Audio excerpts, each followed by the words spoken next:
আসসালামু আলাইকুম, welcome to creation of এডি। আর আমরা ফটোশপ সিরিজের ক্লাস নিয়ে আলোচনা করছিলাম। আর আজকে আমাদের ফটোশপ সিরিজের ক্লাস নাম্বার 5 ইকুয়াল 10। ওকে, আজকে আমরা ফটোশপ সিরিজের ক্লাস নাম্বার 10 নিয়ে আলোচনা করব। আর আজকে আমাদের ফটোশপ এর ক্লাস নাম্বার 10-এ থাকবে healing brush tool, patch tool and clone stamp tool. Okay, আমরা কথা না বাড়িয়ে চলেন ক্লাসটি দেখি। কিন্তু দেখতে পাচ্ছি স্ক্রিনে একটি অনেক পুরাতন ইমেজ। তো আমরা অনেক পুরাতন একটি ছবি স্ক্রিনে ইতিমধ্যে এনেছি। তো আমরা আজকে এই ছবির উপরে এখানে রয়েছে healing spot healing brush tool, healing brush tool, patch tool, আর আমাদের প্রিভিয়াস ক্লাসে ছিল ক্লোন স্টাম্প টুল। আজকে আমরা এই টুলসগুলোর ব্যবহার এখানে করব। ওকে, তো আমরা এখানে এই টুলসগুলোর ব্যবহার করে এই পুরাতন হিজিবিজি ছবিটাকে আমরা একটু সুন্দর করার চেষ্টা করব। ওকে, তো আমরা প্রথমে এখান থেকে আরেকটি লেয়ার নিয়ে নিব। লেয়ার নেওয়ার পরে আমরা এখান থেকে স্পট হেলিং ব্রাশে যাব। যাওয়ার পরে আমরা এই সাইজটিকে ছোট করব। করার পরে আমরা এখানে চেষ্টা করব, কিন্তু এখানে কিন্তু হচ্ছে না।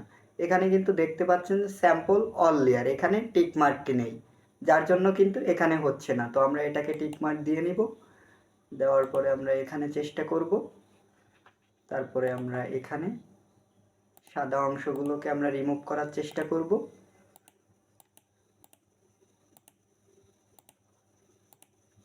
নাইস, আপনারা কিন্তু দেখতে পাচ্ছেন যে সাদা অংশগুলো কিন্তু ইতিমধ্যে রিমুভ হচ্ছে, বা ছবির যে ডাস্টগুলো ছিল সেগুলো।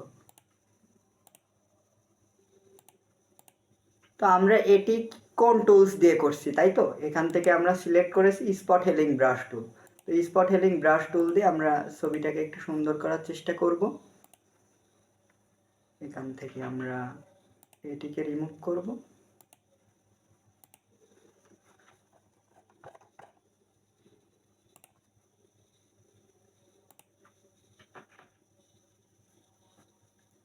তারপরে আমরা এই অংশটুকু রিমুভ করব।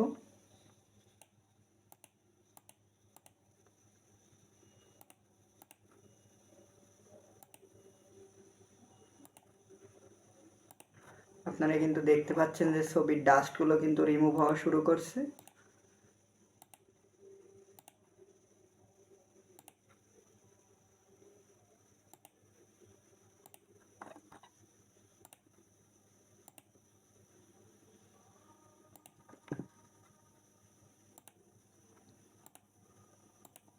আমাদের অনেক সময় লাগছে, কারণ আমাদের ছবিতে অনেক ডাস্ট রয়েছে। সেটি আমরা পরিষ্কার করছি কি দিয়ে?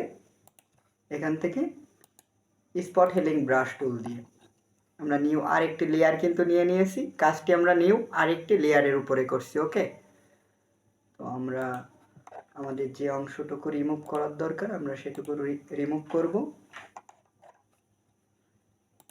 এখান থেকে আমরা ইতিমধ্যে দেখতে পাচ্ছি যে আমাদের ছবির ম্যাক্সিমাম অংশ রিমুভ করা হয়ে গিয়েছে ডাস্টে। তারপরে আমরা একটু এখানে যাই।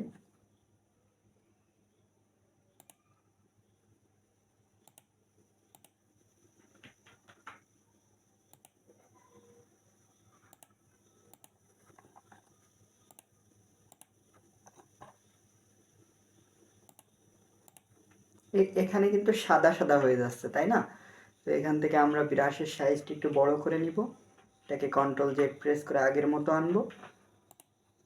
তাও কিন্তু দেখছেন এখানে কিন্তু একটি স্পট পড়ে যাচ্ছে। তো আমরা এখানে করব কি, প্যাচ টুল দিয়ে এটুকু আমরা রিমুভ করার চেষ্টা করব। ওকে, তো আমরা এটিকে কিবোর্ডের কন্ট্রোল জেড প্রেস করে রিমুভ করে নিব।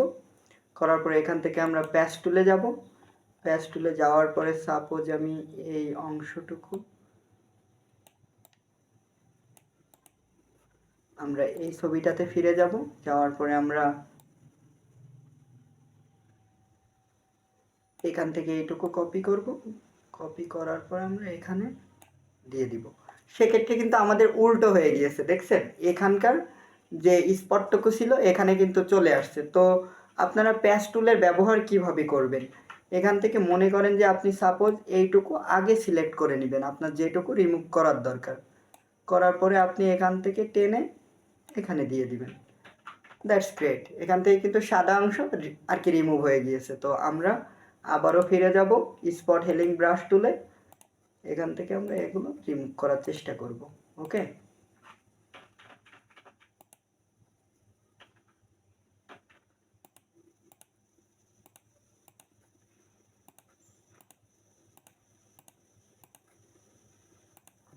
তো আমরা এগুলোকে আর কি রিমুভ করার চেষ্টা করব। আমি খুব মনোযোগ দিয়ে কাজটি করছি, আপনারাও কিন্তু মনোযোগ দিয়ে কাজটি করবেন। যেখানে যেখানে আপনাদের রিমুভ করার দরকার সেখানে আপনারা ইজিলি রিমুভ করে নিতে পারবেন স্পট হেলিং ব্রাশ টুল দিয়ে। ওকে, তো আমরা ক্লাসটি উপভোগ করি।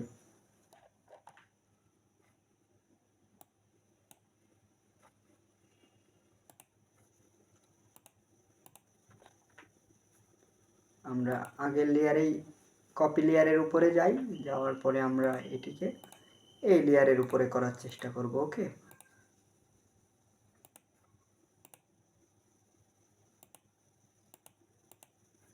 গ্রেট। তারপরে আমরা এই অংশটুকু রিমুভ করব।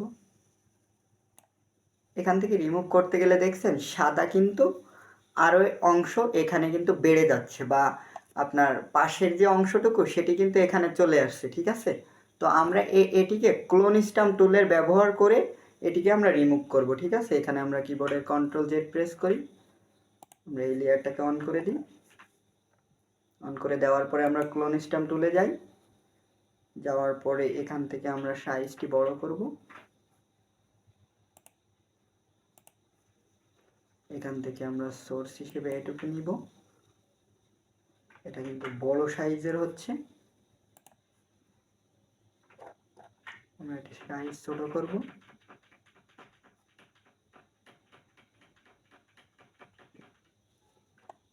ছোট করার পরে আমরা এখান থেকে এই সোর্সটি কপি করব।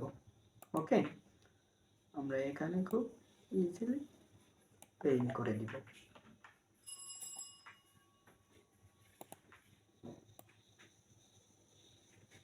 That's it, great. এখানে কিন্তু বেড়ে গিয়েছে, তো আমরা এখান থেকে এই সোর্সটুকু কপি করব। কপি করার পরে আমরা এটিকে এখানে পেইন্ট করে দিব। ওকে, তারপরে আমরা এখানে দেখতে পাচ্ছেন যে কানে কিন্তু আমরা এখানে দেখতে পাচ্ছি যে কান অংশটুকু কিন্তু এখানে সাদা হোয়াইট বেড়ে গিয়েছে। তো সেক্ষেত্রে আমি এখান থেকে এটিকে সোর্স হিসেবে নিব, নেওয়ার পরে আমরা এখানে খুব ইজিলি পেইন্ট করব। ওকে, তো তারপরে আমরা এখানে যাব, যাওয়ার পরে সাইজটি বড় করব। তার থেকে ইজি হয় এটিকে যদি আমরা রিমুভ করি, তাহলে আমরা এই কোটের সাইডটুকু আমরা এখান থেকে স্পট হেলিং ব্রাশ টুল দিয়ে এটাকে রিমুভ করে নিব। আমরা স্পট হেলিং ব্রাশ টুলটি সিলেক্ট করলাম, করার পরে সাইজটি বড় করলাম, করার পরে আমরা এটিকে রিমুভ করব। ওকে, আর তারপরে আমরা আবারও ক্লোন স্টাম্প টুলে ফিরে যাব, যাওয়ার পরে এখান থেকে আমরা এই সোর্সটি ক্লিক করব বা সোর্স হিসেবে নিব, তারপরে আমরা এখানে পেইন্ট করব। তারপরে আমরা এই সাইজে এখানে এই সোর্সটুকু কপি করব, করার পরে আমরা এখানে খুব ইজিলি পেইন্ট করব। ওকে, তো তারপরে আমি এখান থেকে এটি সাইজ ছোট করব, করার পরে আমি এখান থেকে এর সোর্স এইটুকু নিব। ঠিক আছে, তো এখান থেকে আমরা এটি এর উপর দিয়ে পেইন্ট করে দিব।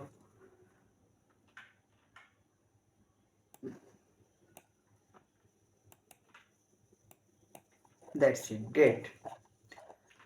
তো আমাদের এবার আমরা দেখব যে আমাদের এই ছবিতে আমরা spot healing brush tool, patch tool আর ক্লোন স্টাম্প টুল ব্যবহার করে এর কী পরিবর্তন করতে পেরেছি। ঠিক আছে, তো আমরা এই লেয়ারটিকে অফ করে দিব।